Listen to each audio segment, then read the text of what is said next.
This is everybody. Hi, I'm Andy Martin. This is Cynthia Bucknoff Martin. Cindy. Cindy. And so I work here at CU. I work in the Ecology and Evolutionary Biology department. And so I teach, what I teach is a pretty large, it's a surrogate statistics class. It's more of an introduction to quantitative thinking to get them thinking about the data and the numbers. And then I teach evolutionary biology. Both of those courses are about 120 students. So this is, and all of my courses are pretty much all flipped in the sense that in the classroom, most students are working together to solve problems with each other and with sort of guiding and scaffolding to the extent that we can in class. And then we ask them to do things before class that gets them into what they're going to do in class. And so basically what we're going to do is I'm going to introduce you to a model of learning. I like to think about the model I use to help students learn, and so I'll introduce you to one of them that I use. And then we'll talk about some strategies for motivating students, an example, and I sent some of you, or most of you, an example and asked you to do some homework before you arrived. And then we'll break into groups and we'll just brainstorm what you might consider doing based on an essay that it's a very short New York Times op-ed that kind of gets you. It's a great rule. Yeah. Can I just interject real quickly? We just want to make sure that everyone is where they should be. Clickers is going on over here, and obviously Andy is going on here. So if you your second session is Andy's session, this is where you're going to be. This is your last chance to be in Clickers. If you thought you were going to be in Clickers later, this is your only chance. Just since there was a little confusion with the rooms. So. Sorry. Okay, and so then anytime you have questions, I'm not going to have like a Q&A session. Just I mean, it's better just to interrupt, ask a question. If you have comments, make those, and it can be more of a discussion. All right, so let's see. So the theme stream for the workshop is enhancing and activating student motivation to learn. So this morning, Stephanie introduced these three issues: personal relevance, choice and control, and mastering the material. I'm not going to talk a lot about this because you have a handout that covers this, but just keep in mind that one of the goals for what we're trying to do is leverage student interest so they actually show up motivated to interact with each other and learn something. That's sort of the ultimate goal. So here's one of my bizarre learning models, and it goes something like this. So there's your brain, and there's your brain on some model of what you think the world looks like, and your model of what the world looks like are these little things that extend off your brain. And I actually borrowed this. This is sort of an immunology sort of picture. If you think about protein-protein cell interactions that are going on at the surface of cells. So there's the model that we have about the world, and then this model encounters observations, and the observations could fit perfectly, right? Which would be ideal. And if they fit perfectly, sort of reinforce your understanding of the world. The cool part is when your model of the world actually doesn't fit the observations so well, and that creates cognitive dissonance. So you sort of have this mini crisis of not being able to understand the world in exactly the way it's sort of appearing. And there's two sort of solutions to resolve cognitive dissonance. You can start hallucinating, right? And that basically means you're reimagining the world in the way that you think it looks like, and we do that a lot. Or the other way is to just revise your model, and in that process you learn. So I think of learning as really revising your mental model and making it more aligned with the observations that you're making about the world, the data that is the world that we take in every day. That's sort of the idea that's behind what I'm going to show you today. And part of the goal is to figure out their brain and what their mental model is, and then confront them with observations about the world and help them try to revise their model as a mechanism for learning. That's the basic idea. And then, anytime you have questions, hit me or hit each other. So then there's all these strategies for motivating students. One of the most important ones for me, anyway, is to pay them all the time. Pay them. Like, you wouldn't come to work if they didn't pay you, right? So if you ask them to do some work, you pay them, and all we have to do is we pay them in points. But basically, if you ask them to do things and you don't make it worth anything, it's hard to motivate students to do it. And so, so this is for example, the current class I'm teaching. This is the grade accumulation curve. So it doesn't look like a staircase like exams. It's just a continuous stream of points. And really, what happens is people are falling off, mainly because they're opting out of participation.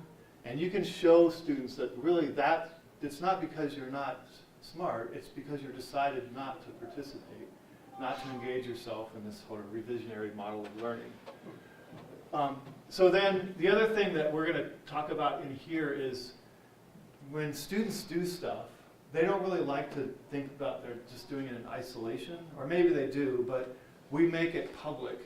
And we don't make it public in the sense that we attach their names to it. We basically provide them an opportunity to see their work, and so their peers can see their work as well. So you're basically creating an opportunity for students to highlight, for you to highlight student work in class, and then to use the work that they do at home in class to sort of make the lesson go.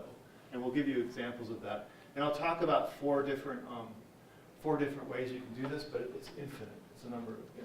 How do you collect the data on those individual students?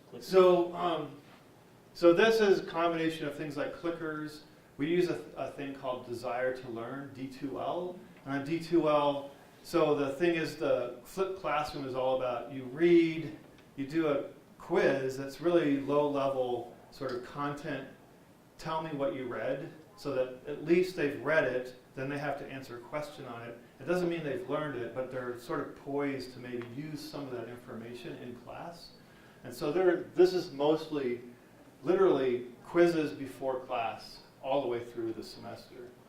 And there's a lot of that. And then the other thing that happens is everything we ask them to do in class, we give them points for as well. And so we can show actually that most people get grades that reflect their investment in their own education rather than an inherent sense that some people are smarter than others, which is actually a good thing, because it turns out there's all these different kinds of intelligence that we don't measure in the classroom. So I think, anyway.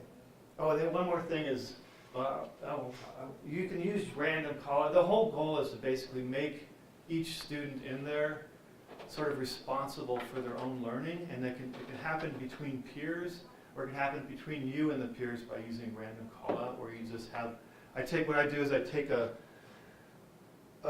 set of cards, I have them write their name on one side and something that they want the class to know about them on the other side, and I just literally shuffle the deck, pull a card off the deck, and you read their name, and you tell the class something about them, and they usually put something interesting, so the class is like, ooh, cool.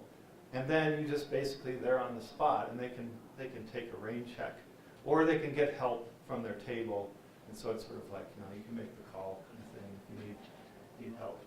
So here's an example of, and it's not, this is, it's just, in this particular case, we did some work in the field with sunflowers, and we were trying to get, in this class, there's lots of emphasis on sort of working with data, making claims from evidence, sort of science process skills, and we're trying to use the content when you do the science process skills. So in this case, they were comparing two populations of sunflowers that had different numbers of flowers per plant. So it was sort of based on characterizing variation and whether one population is different from another. And all we had them do is just draw what you think your data looks like before they analyzed it. And those are the examples of their graphs. And then what's nice is that you can take their examples of graphs and show students, right, that not everybody thinks about everything the same way, which is a great thing, right? Because the diversity of thinking is super important. And so they can see exactly how they're visualizing the world and how it compares to their peers. That's super important, in my opinion, for getting student buy-in. And then so that's just an example of them visualizing data, and so you can characterize it. Another one is to give them some data. So this comes from actually a Pew survey of the U.S. population about their perceptions of evolution. You give them the data, and then you have them produce a visualization of the data. And here the emphasis is on producing graphs that convey information without having to work too much to get that information. So it's sort of, how do you present information with a purpose? And it turns out that, so the nice thing about this, right, is that they have to sort of understand the numbers a little bit, understand the categories, and assemble the data in a way that conveys some message. And it can be done with any kind of data. And so they might produce a bunch of different graphs. So here's 2 of the graphs they produced. And then you can sort of summarize them. It's pretty easy to do. And most of them do these sort of multiple bar graphs, but some of them do line graphs. And then you can ask them, well, what do you think is the best way to do it? This is the way you did it. What do you think is the best way? And then if you changed your mind, why did you change your mind? Is there something about one graph that's better than another graph? So again, the goal is for them to think about their mental model of even presenting data, and then they can change it if they think it needs changing. The other thing, one thing you can ask students to do is keep a diary. And the diary is something that's, like we use Qualtrics, and they basically get on there. And I was surprised actually how into it they are. They actually have a lot of stuff going on, and they don't mind sharing it.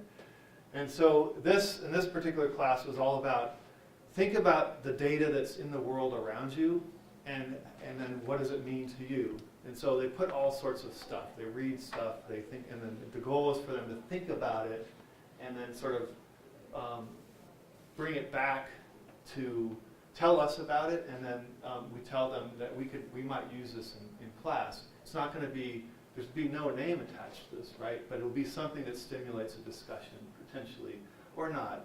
And people put all sorts of stuff. Some people who are runners like to keep track of all the running they do, and they talk about, oh, this is really cool, I can keep track of where I ran, how far I ran, and if I ran at a different pace. And so they start thinking about, well, maybe I should keep a log of this. And so it's just getting them to think about data. This was a pretty funny one about I think it's correct. That's awesome.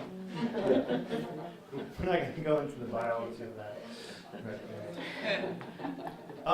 The other thing, this is a little bit long, so you don't have to read that, but the basic idea here is that this was something where we were studying asexual individuals and sexual individuals, and why it is that you find populations where you have individuals of both.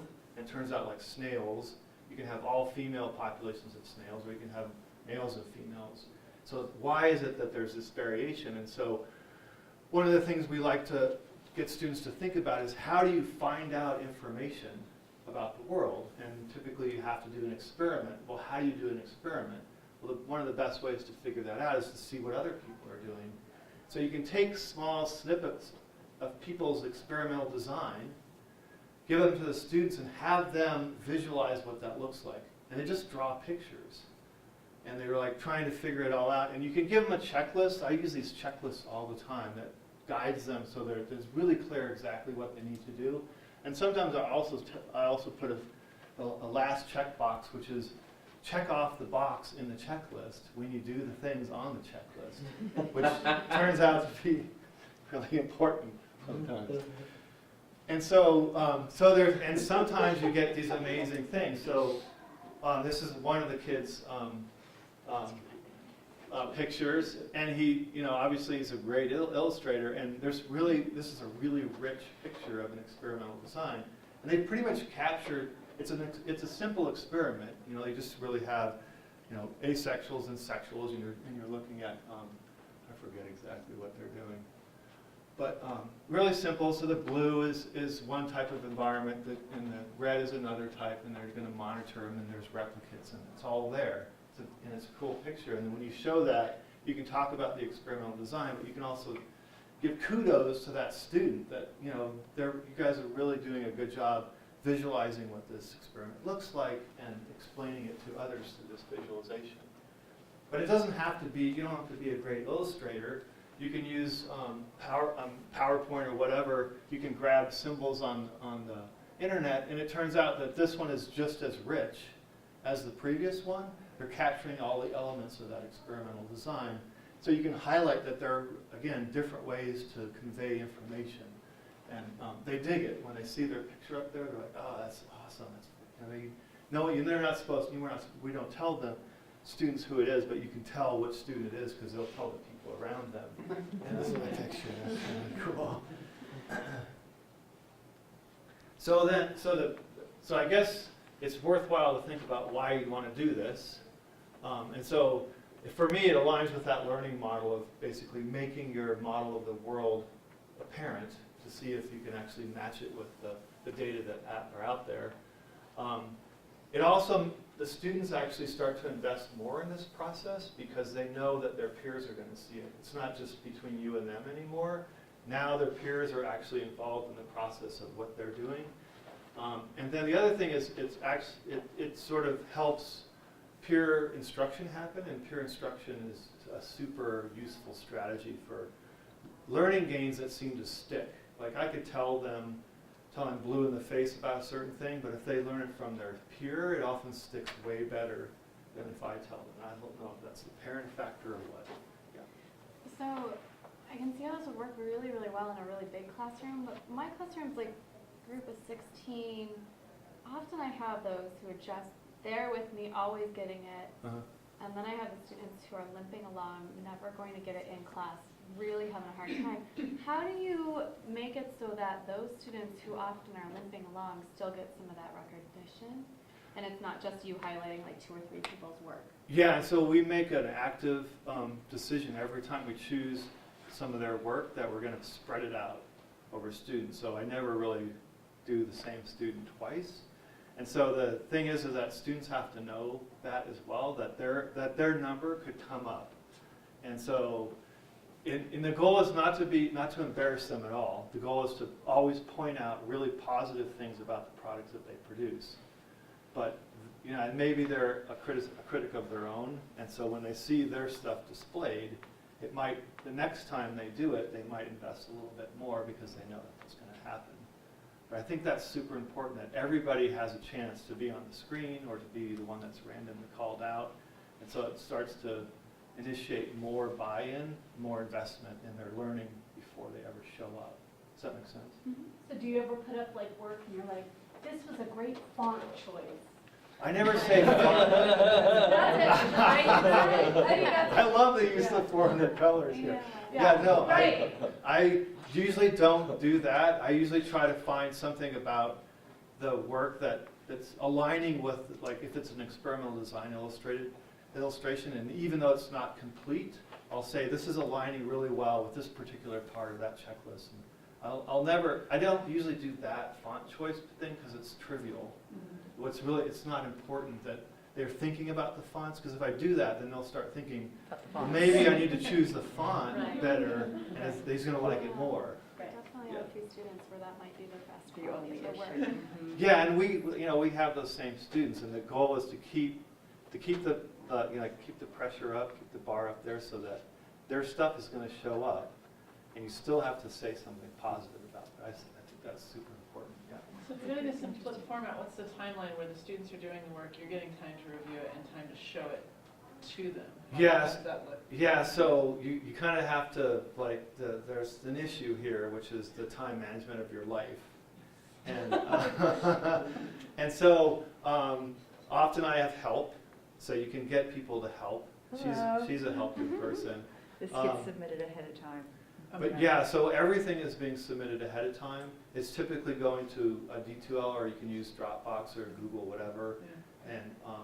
And it's easy to actually scan through them, and sometimes you don't even have to, like if you have a big class, you don't even have to do all of them. You can just randomly sample a few of them to get an idea of where they're at.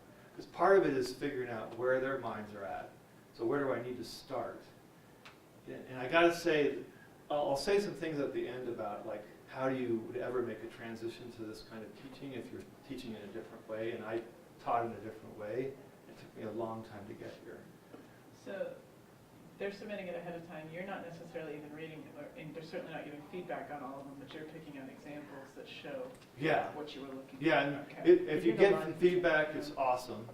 If you can't give them feedback, it's okay, because they're going to get the public feedback. So like when I do those little graphs where I'm like, okay, there's 15 students did this and 12 students did that. That's an opportunity to provide them collective feedback and then to see each other's work. And so that actually, it seems to work really well. And some things come into class and they build consensus on them and then build from them as well.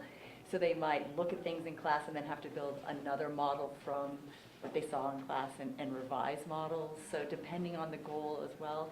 So there's, depending on the situation, things can build from that, as, you know, so collective things build. So it just, you know, situations change, but the room for growth is large, and the issue is the content that you guys might think, oh, we've got much content, that changes, but they learn collectively, and it's a model that you have to be willing to change in your own mind, and that's the steps you have to be willing to take. Yeah. So before today, I actually emailed, I think all of you, and sent you part of the lesson. And the goal wasn't, like to put you on the spot or anything, but I was hoping to get some responses, which I did, which were awesome. Loved Some of them. you did the graph. And so what I'm going to do is just go through an example of how we do this. And so what I didn't do is bring. I'll make the original description. Well, actually, you all have it since I sent it to you. But it was basically a short case study about widowbird sexual selection. And then there was a link to a video that was super cool. I hope you watched it, where these birds, like, they're so cool looking. And they have these huge long tails, and they just pop up, and they kind of float down. And then, right, and there are all these males on this sort of lek. The lek is a place where all these males are competing with each other for females, and the females are flying around assessing male quality based on these weird things that they do popping up, where they're placed and their tail length. And so the basic idea is that students will have read something before class, and then you're going to quiz them on some of the content, so that you don't have to cover that content. The goal is to not lecture to them in class. The goal is to create opportunities for them to use the content that they know, or leverage the students that they work with, knowledge of content to progress towards what you are the real goals that you want. And the goals in this case are design and experiment and make predictions and work collaboratively and productively towards a common goal. And this is something that we work on a lot because this is actually super hard for students to do, even though for a lot of reasons. And then, so I mainly focus on these sort of process science skills in my class, and also what's called the cross-cutting concepts. I don't know if you know the Next Generation Science Standards, but they have a lot of really sort of core concepts that cut across all the sciences, and one of them is cause and effect. Getting that down turns out to be a really important scientific thinking skill, so we work on that a lot. So they read a case study, they answer questions, like I said, and then they'll draw a graph. And so what I gave you was this. I said, okay, let's imagine you looked at 10 males out there. They vary in tail length. You know, how does the number of active nests depend on the tail length of males based on what you read? And so the goal here is just to give them the space, right, to visualize their thinking and make a prediction that stems from what they did. And hopefully they're using some of their content knowledge they gained to fill this space and to justify how they filled that space. And it turns out that this generates some really rich pictures, and you guys actually did that for us. So here's two of your products. So you made a graph, and then you justified why you drew the graph that you did. And most of the graphs were actually a straight line, a linear thing, and there was some distribution. Some of you had more variation than others, right? So there's an axis to explore something about biology. So there's one set of pictures. Another one was that you imagine that it goes up and then it reaches some threshold, and so it sort of stops. So even if you had a really, really long tail, you're not much different than sort of a medium-length tail at some point. There was some sense that that it goes down because it's just you're just so compromised by having this huge long tail that you're just not going to be attractive. And so there's some optimal tail length here that's attractive to females. There are other reasons why this is attractive to students too, because they start thinking about maybe their own sexually selected traits. And then, so what's kind of cool about this is that you could actually have them choose their peers' pictures that they think actually best represent what the world will look like. So you can put 4 of their pictures up and then use a clicker or something to gather information on their thinking. And this turns out to be really productive for generating rich conversations among students about why one would be better than another. And again, the goal here is just to get them to get what they know out there, to work with it, to know what their mental models are, so that we know how we can maybe tweak it. And so, so just to flesh these out a little bit, so you can talk about things like, well, this one sort of stops, but there's a whole bunch of space up there. Is that because you never see those individuals, or just because of how you graphed it? Whereas this one goes all the way up and it shows lots of variation.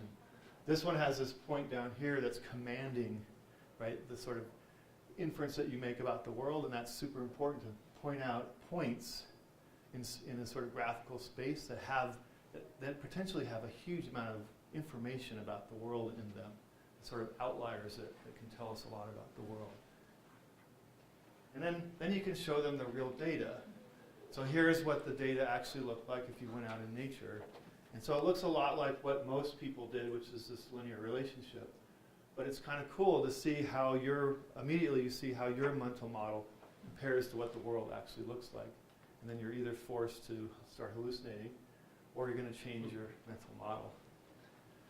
And then, again, you can point out some things about this, like that individual up there, super important.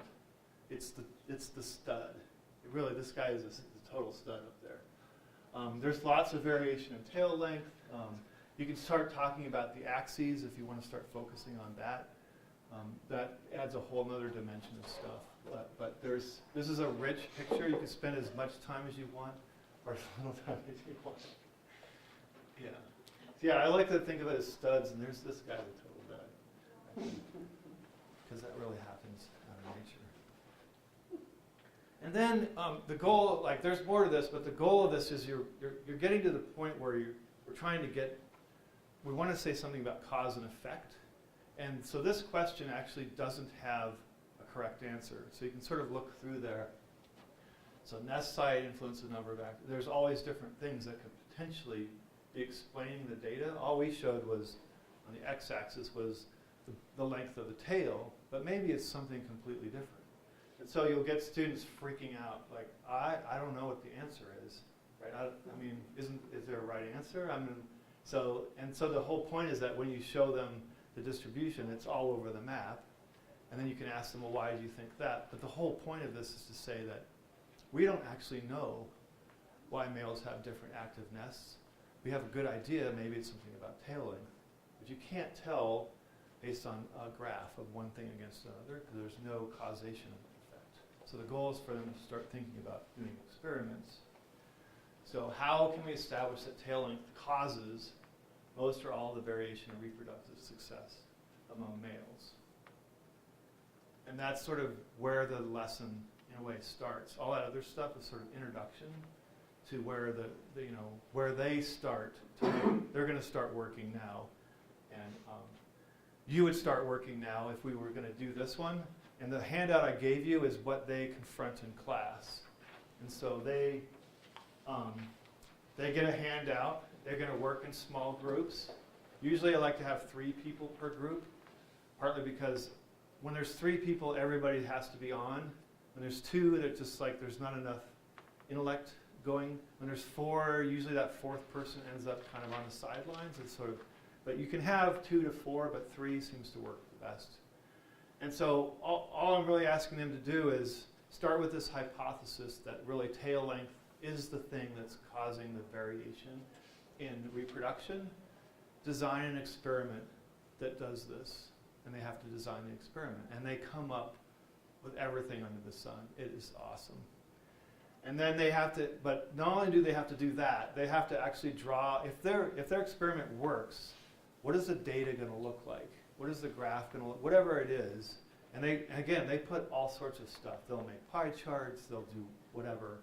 They have this idea that this is the way the world works. And then your job when you, let's see if I have something here.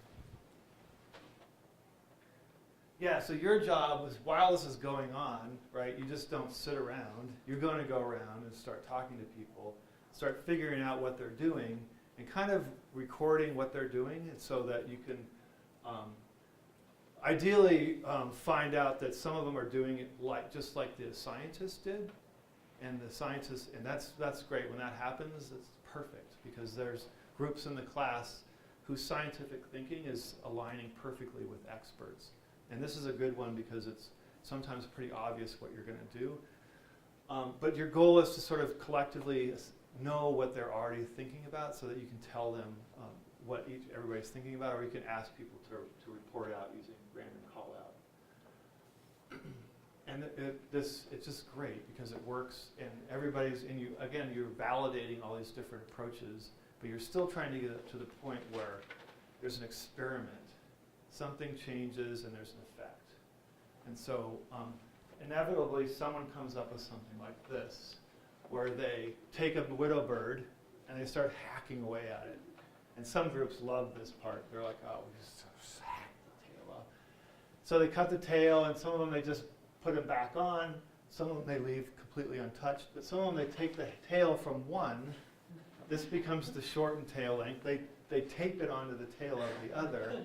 That becomes the longer tail length. And that's an experiment, right? You're manipulating nature, and you're going to see an effect if your hypothesis is true. And it turns out that usually in a group, in a class, someone's going to come up with lengthening the tail and shortening the tail. And all it takes is a pair of scissors and some glue. Not that you have to do it. You probably have to get some serious clearance from the animal people. And so just to see, this has actually been done, and so these are the data that come out of it. And so if you lengthen their tails, females always prefer lengthened tails. The longer the better, it turns out. And then all those others are sort of controls, and then there's the alternative treatment. If you shorten their tails, females aren't particularly interested in you. And then it goes back, it feeds back on that whole idea that the reason they're growing long tails is because they can, right? And they can because presumably they don't have this huge parasite load or something that's compromising their ability to sort of take the food that they eat and turn it into awesomeness, because they don't have to feed a whole bunch of parasites or something. So females are keying in on tail length as an indicator of male quality. And that's sort of the lesson. But the real lesson is this, right? That they actually understand experiments and why you would run them. So what I'm going to have you do is I'm going to have you read a really short essay. It's an op-ed from the New York Times. And then there's a rebuttal to it. And your job is actually to come up as groups of three. So hopefully there's, or three, or let's see, we can do 1, 2, 3. Yeah, perfect. I think we got this. So your job is to basically come up, well, yeah, and I'll pass this out too. So you're just going to work with each other in groups of 3. And then you're gonna read through that. And remember, your learning goal can be anything, even though I put a learning goal on here. The learning goal I put is evaluate scientific claims based on evidence. But you can do anything you want. But you sort of have to start with a learning goal. And your job is to basically figure out what students would do before class. What students would do before class. And then what you would do, what they would do before class is then going to be used in class. And so the goal isn't to sort of completely flesh this out. The goal is to talk about it, think about the learning goal, and how you would have them do something that you could use in class. And then we'll just sort of wander around and, yeah.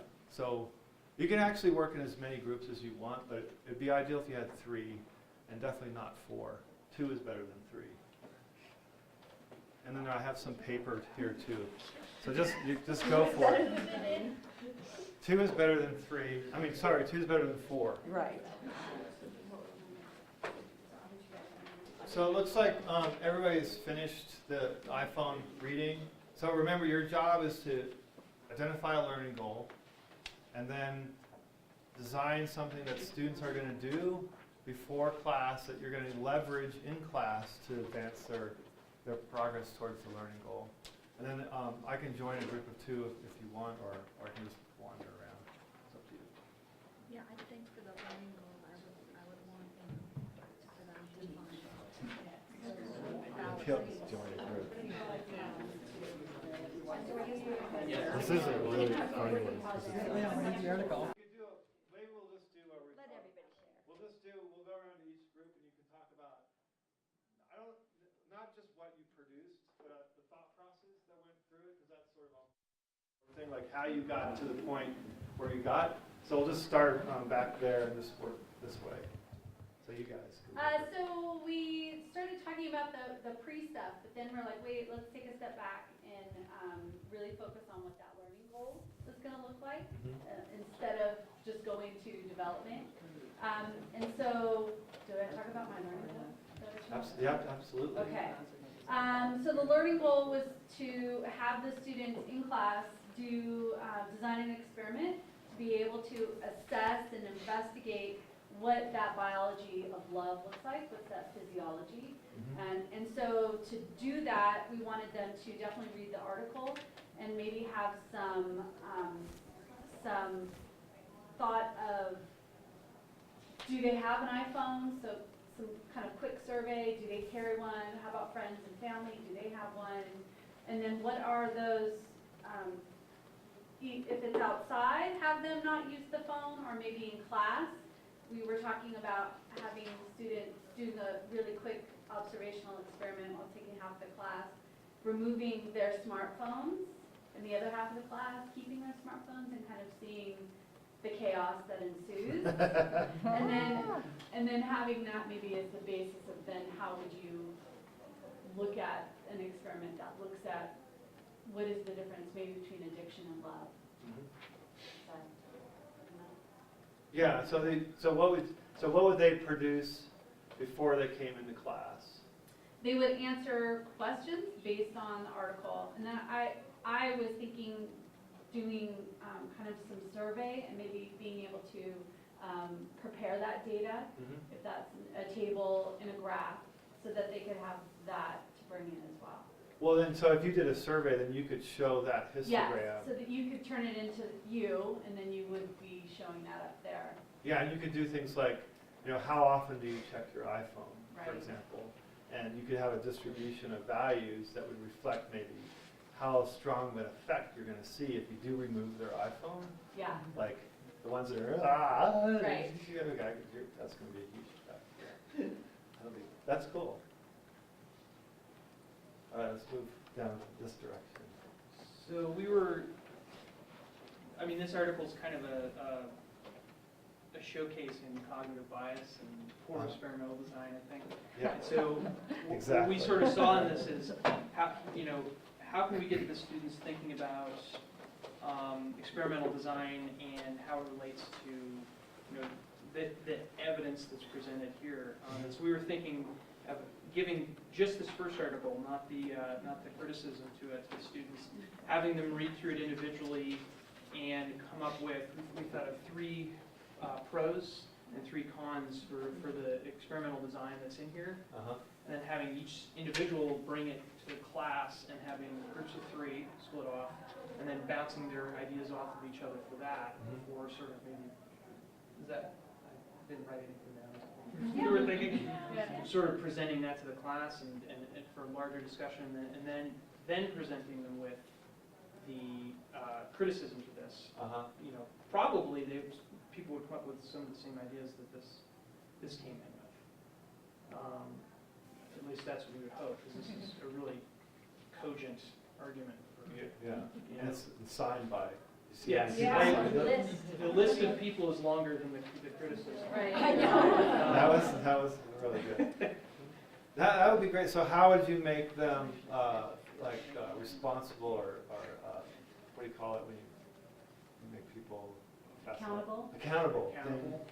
How would you make them accountable for the work they would do before class? You would have to submit their list to us Mhm. before class. Yeah, that'd be good. You kind of have to do that. Otherwise, it's 5 minutes before class. Oh, I was supposed to do Yeah. this. And the other thing is important there is that would be really rich. The other thing is I think it's important to cultivate the idea that the peers, that your interaction, how positive it is going to depend on everybody's preparation. And so trying to get a situation where peers are leveraging, or sort of putting pressure on their peers to participate is a good thing. Yeah. That takes the onus off of you to do that. It's something good to cultivate at the beginning of the semester, is really get people. And so then, how would you? So then you would collect somehow. How would you collect their discussions or whatever? We were thinking about just sort of informally going around and picking out the gems that we saw. Oh, yeah, that'd be great. Yeah, and just putting them up. And Yeah, I think that'd be really reading it, useful. yeah. Putting them up would be great. Cool, that's a great idea. How about you guys? All right, our learning goal we identified, have them identify cause and effect, come up with some type of hypothesis that may be associated with this. I mean, really wasn't one. This wasn't even an experiment, it was just a survey. Uh-huh. So experimental design was just kind of forgotten about. Uh-huh. So as long as we can get them to understand that part of it, then taking the first step toward this learning process. Uh-huh. Before class, they're supposed to come up with different issues associated with this so-called experiment and try to find any type of data maybe associated with this or other type of lit reviews they could do Mm-hmm. so they can have something to compare it with. Mm-hmm. All right? During class, So wait, can I interrupt? So how would they get that to you? How would they? Well, they just could- bring it to class. yeah, they can bring class, teach well. Uh-huh. We can use Submit the it. previous class period to get it together. So you use D2L too? Yeah. So then in class, once we get all this information, have a design experiment. Dealing with cell phones, with possible addictive behaviors, things Mhm. like that. One idea we had was maybe just leave it, collect phones beginning of class, give them back 24 hours later. Oh my All God. day. And Yeah, that'd be cool. If somebody's breaking into school, it's probably going for a cell phone, so just let them in.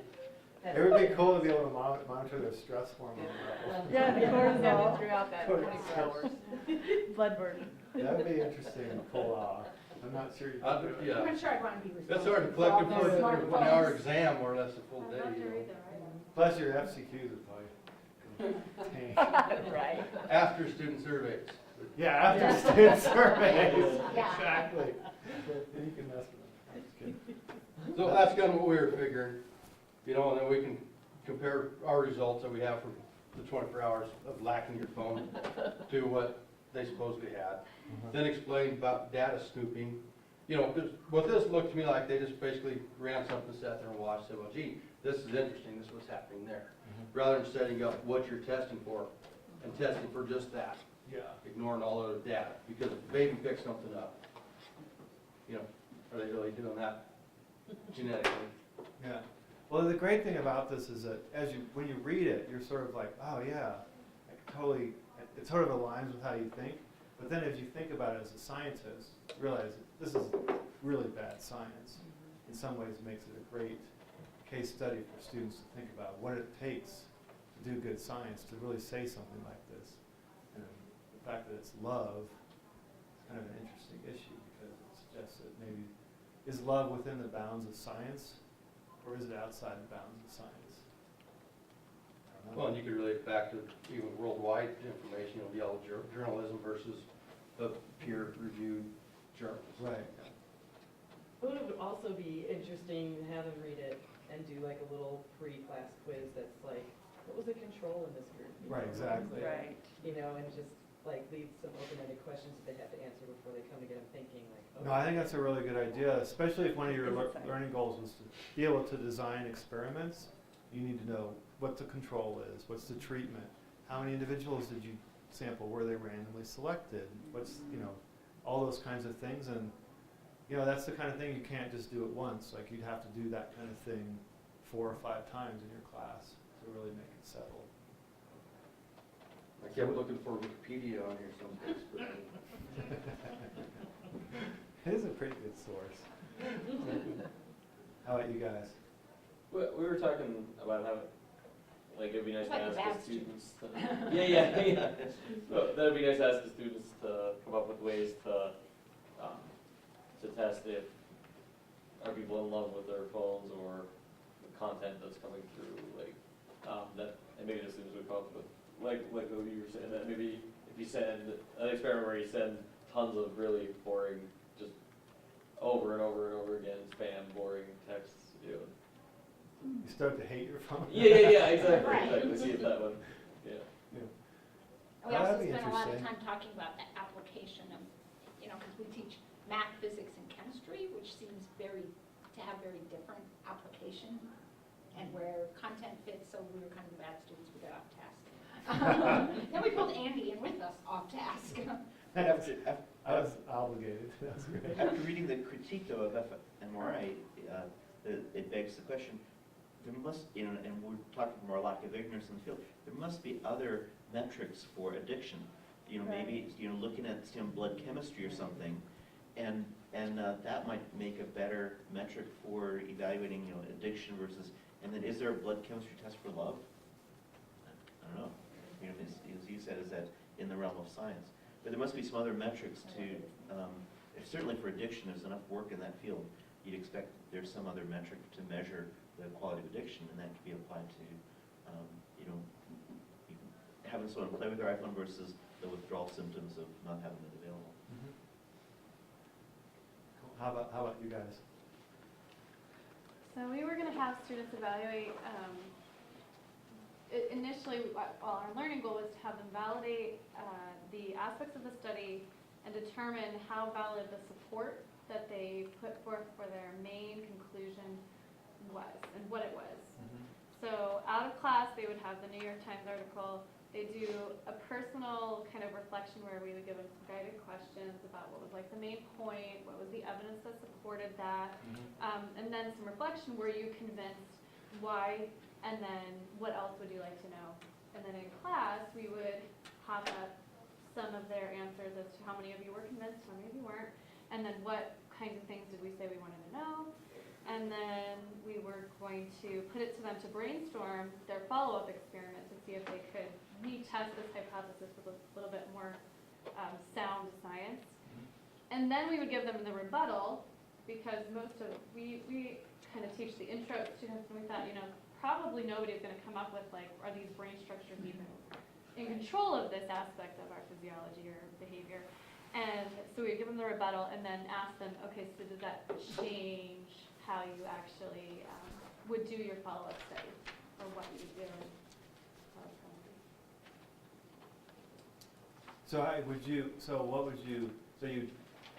Would you show their work as initializing the experimental design that we do in class? Yeah, to give them like ideas of things. These are things that people wanted to know more about. You know, okay, yeah. Take one of those aspects and build an experiment there. And then would you ever show them the rebuttal? No, yeah, that would be midway through, Oh, okay. and we would have them see if that changed what kind of follow-up studies they'd want to do. Cool. Well, so that's pretty much what I had. So, another thing that would be kind of fun to do is just to get them in touch with the brain science and the imaging technology, and the idea that there's really cool technology out there, is that you could give them pictures of brains, right, and have them, like you'd see on an MRI, these fMRIs, and have them color in.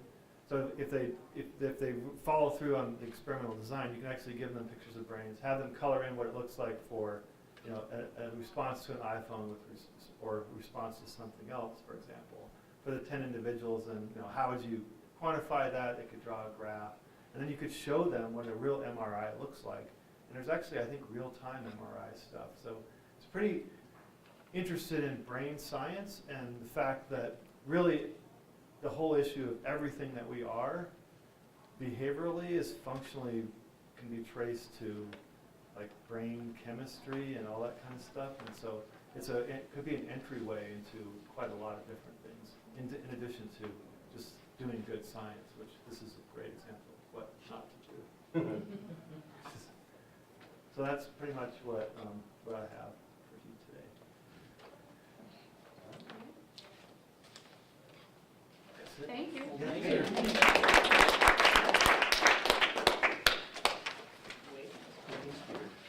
I still can't believe I spelled copy on